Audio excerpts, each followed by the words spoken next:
நண்பர்களே, எல்லாத்துக்கும் ஒரு அன்பான காலை வணக்கம்.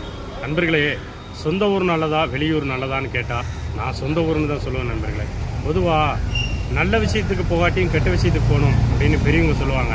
அந்த கெட்ட விஷயத்துக்கு கூட வகைக்காரனாக இருந்தாலும் வந்து நிற்கிறது சொந்த ஊரில் தான் நண்பர்களே. இங்கே வெளியூர்லலாம் கிடையாது நண்பர்களே. பொதுவாக கோயம்புத்தூரில் நாங்கள் இருக்கிறோம். இங்கெல்லாம் தொழில் வளம் இருக்குது, நல்லா வேலை செஞ்சுக்கலாம், சம்பாரிச்சிக்கலாம். ஆனால் இங்கே உள்ளவங்களாம் பாசமாக இருக்க மாட்டாங்க நண்பர்களே. ஏன்னு கேட்டிங்கன்னா, பக்கத்து வீட்டில் ஒருத்தவங்க இறந்துருந்தாலும் பக்கத்து வீட்டுக்காரன் வீடை பூட்டிட்டு வேலைக்கு போயிடுறான். அதுதான் வெளியூர் நண்பர்கள். இதே சொந்த ஊராக இருந்தால் அப்படி இருக்காது. பொதுவாக உங்கள் ஊர்லேயே உங்கள் மாமா அத்தை எல்லாம் வயக்காடு எதுவும் வச்சுருப்பாங்க. அவங்க போட்டிருக்க பயிர் தானியங்கள் எல்லாம் விற்றது போக மீதி இருக்கிறத நம்ம சொந்த பந்தங்களுக்கு நண்பர்களுக்கு கொடுத்து உதவுவாங்க. இங்கெல்லாம் அப்படி இல்லை நண்பர்களே.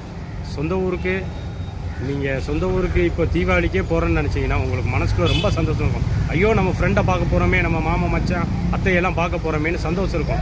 ஆனால் அங்கேருந்து இங்கே வரும்போது அங்கே போய் நம்ம வேலை செஞ்சு சாகணும் அப்படின்னு நினச்சி தான் பொதுவாக வருவோம். பொதுவாக சொந்த ஊர் தான் நல்லது நண்பர்களே.